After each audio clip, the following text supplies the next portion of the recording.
Okay. And let's move on to the next emergency. Now, tornadoes and hurricanes get the press because they're splashy, they're big, they're dramatic, they cause billions of dollars worth of damage. But I'm kind of tipping my hand here. But of the three, tornadoes, hurricanes, or home fires, which do you think kills the most Americans every year? Home fires. Yep. Hurricanes, tornadoes, the last time I read the data for it was from 2019. And there was around, I want to say, 400, 500-ish people were killed that year in the U.S. from tornadoes and hurricanes. And that year, 3,700 people died in home fires. Now, they do less damage because they damage a single home, but they might, hurt 2 or 3 people, 4 or 5 people. Whereas most hurricanes, not all, this is a generalization, they're going to cause lots of damage to buildings, but we've gotten the warnings and we've all evacuated or we're hidden safe. Now, we are talking about home fires, and this isn't a house. But what do we have? Hundreds of thousands of small flammable objects in here. Books, exactly. So we're going to talk a little bit about fire safety. Now, first of all, who here is a firefighter? Yeah, none of us. So I have contacted Mobile Fire and Rescue, and I talked to Captain Dwight Smith, and he said, oh yeah, I asked him, can you send somebody out to do a song and dance? Can you, it's better if it comes from, everything I share is from the Red Cross from my time volunteering there, and that's valid, but it's even better if it's from someone who's a professional. And I asked, could you send somebody out to maybe do like a talk? Oh yeah, we'll send out the rig. I don't know what the rig is, but I look forward to seeing it. I think he's going to send out the actual fire truck. I hope. But that was just before COVID hit. Since then, I've contacted him a couple of times, and he says, not now.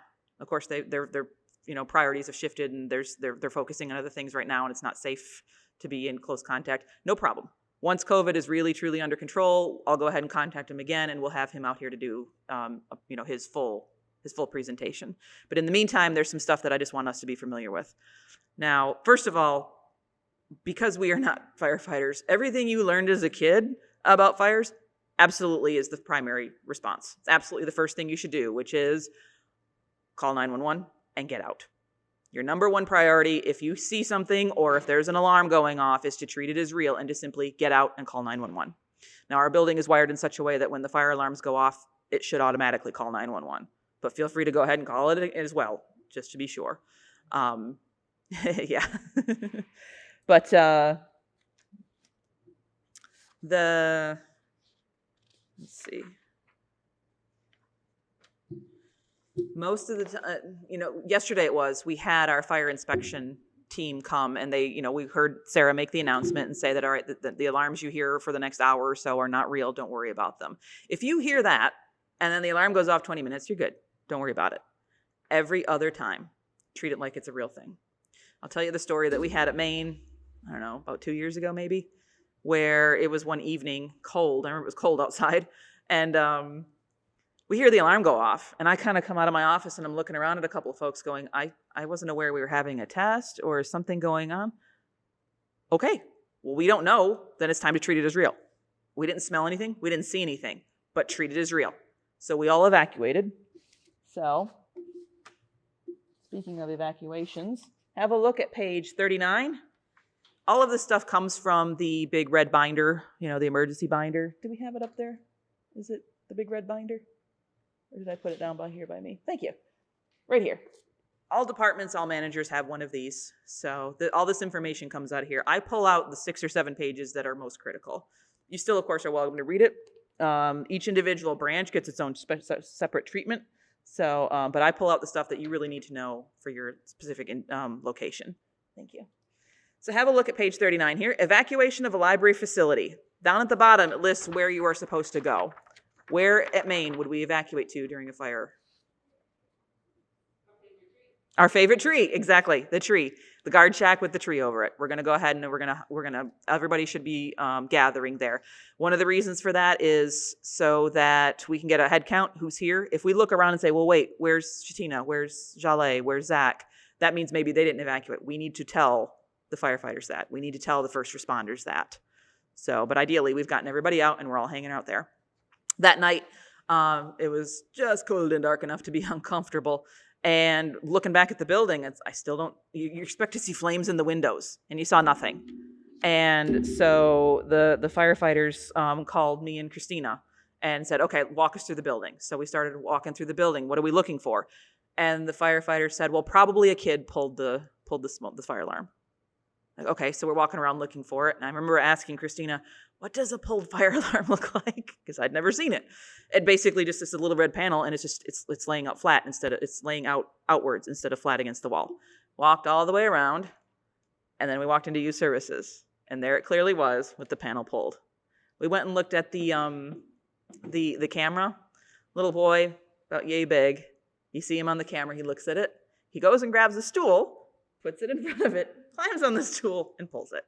I like to think he learned about like fire safety at preschool that day and decided to test it out.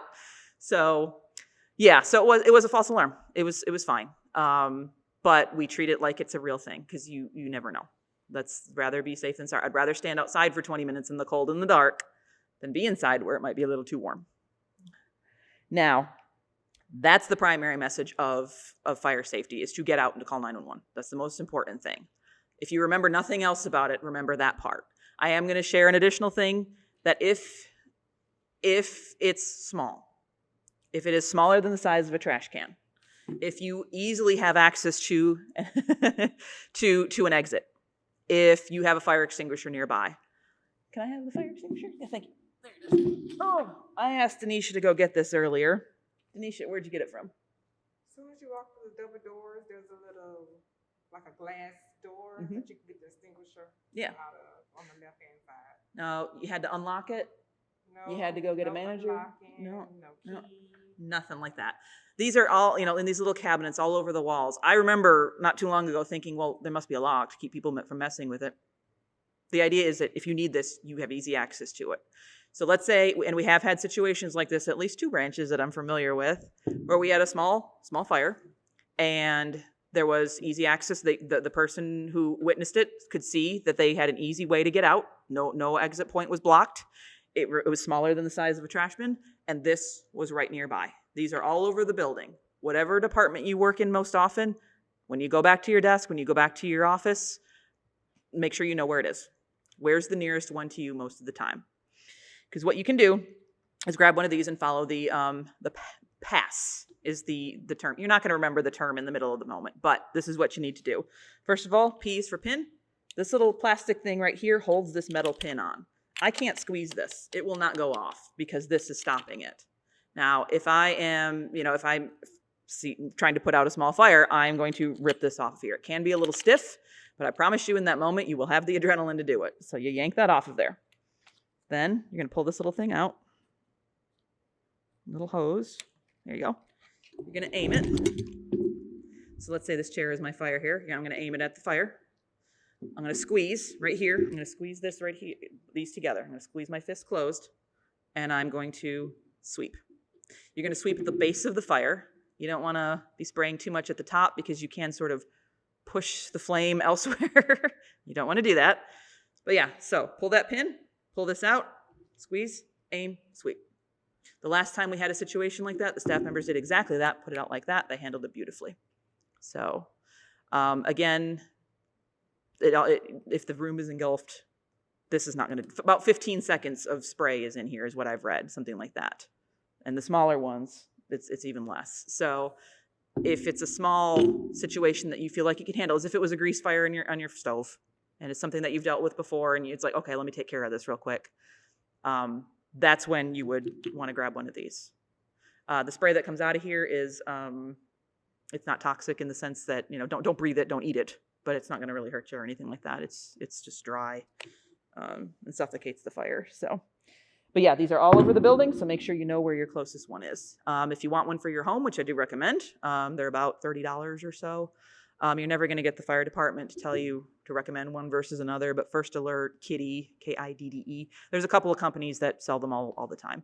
You're looking for usually the ABC one, and that is indeed what we have all over the building. That is usually for anything you're going to experience, anything you're going to need to, anything in a standard house or a standard workplace. The other letters that you might see are as if you work in an industrial type of environment, because some things, it might need a different chemical to put out certain kinds of fire. But most of the time, this is going to do the trick for you.